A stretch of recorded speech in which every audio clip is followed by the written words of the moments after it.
Hi guys, John the Firearms Instructor, and welcome back to our channel. I'm glad you're here. If you're new to the channel, my name is John Johnson. I own and operate a firearms training facility in beautiful Cape Coral, Florida.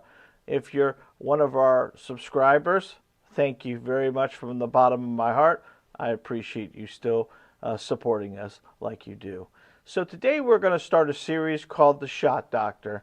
And what we're going to do is we're going to analyze... Or what? Not analyze. What? Yeah, that's good. Analyze. Is that good? Yeah. We're going to analyze our target base and give you. You know what? I'm going to use the word diagnose because I'm the shot doctor, and the shot doctor is going to diagnose your target and give you what I think you're doing right and give you what I think you're doing wrong. And we've got 3 targets this morning that we are going to play around with.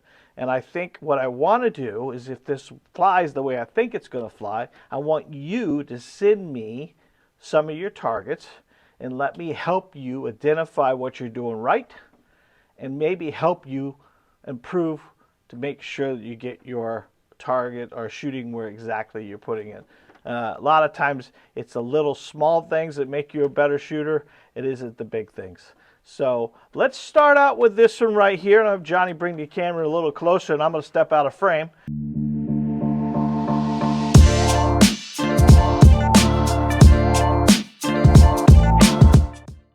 So I pulled this one this morning because I thought it was unique. And this guy is really consistent with his trigger engagement. If you kind of look right here, he gets little flyers here and there. But what I see with this target right off the bat is I believe this student would be a right-handed student, and he's over-torquing with his right hand. Never forget, all your control and power for your right-handed comes from your non-dominant hand.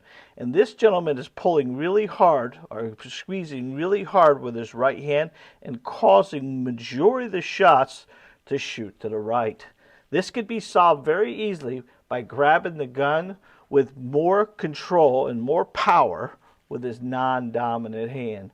If you think about a combat grip and we lay it out together, we squeeze these 3 fingers and these 4 fingers, you're going to get more power with 4 fingers than you are with 3 fingers. But if I was going to tell this guy anything, I would say, hey, make sure that you're squeezing harder with your left hand than your right hand. All right? So let's look at the next one. All right. So this one here I pulled because I thought it was pretty cool, because this is somebody I believe, and I could solve this guy's problem right off the bat. Look at this. What is he doing? What's going on here? He does not have consistent point of aim. He just engaging the trigger. Bang, bang, bang, bang, bang. There's no consistency anywhere. There's 2 together right there. But majority of the time, if you looked, if he had got a consistent point of aim or a 6 o'clock hold or anything else like that, he would have got a lot better grouping. This is all over the board because he's just pulling the trigger. He's not aiming. He's not looking. He's getting, because what shows me that once he starts getting into a point where he starts aiming, look at these 3 together, because he was aiming at a smaller target. Never forget, guys, aim small, miss small. That's the important thing here. What I would tell this gentleman here is to start working on the smaller targets and see if we can get a consistent point of aim. When you're aiming at the whole target, you're just going to hit the whole target. So I can't really say he had a great trigger pull or a great engagement. He was just here pulling the trigger. And if you're at the range just pulling the trigger, you're wasting your time, guys. You got to be consistent with a pistol. Remember, every one of these you're responsible for until it hits the ground. So in a defensive situation, you don't want one of these slinging in a Walmart parking lot somewhere. We're in a defensive situation. You want to be consistent as much as possible. Now, I pulled the next one. I think this gentleman has got to be one of my students. It's got to be. How great he shot. Check this out. Look at that.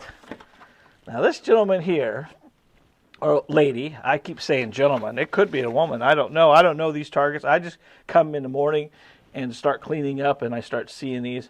Look at the consistent point of aim. Look at this. Look at that. Look at that. Now, I can tell you, this gentleman most likely was right-handed because his center target was his most accurate target. And as he pushes off this direction, see the left? See the left here? See where he was consistent here, and he's pulling off the left, pulling off the left. This was a pull down. Now this happens a lot of times when you are pulling the trigger versus pressing the trigger. And never forget, guys, you don't want to move your wrist to aim the gun. You want to move your waist to aim the gun. The more waist we aim, the more we use our waist aim, the more the gun will stay level. But overall, man, this is a great, great, great shooter. So I want you to, if you can, back up a little bit, Johnny. Get me back in camera.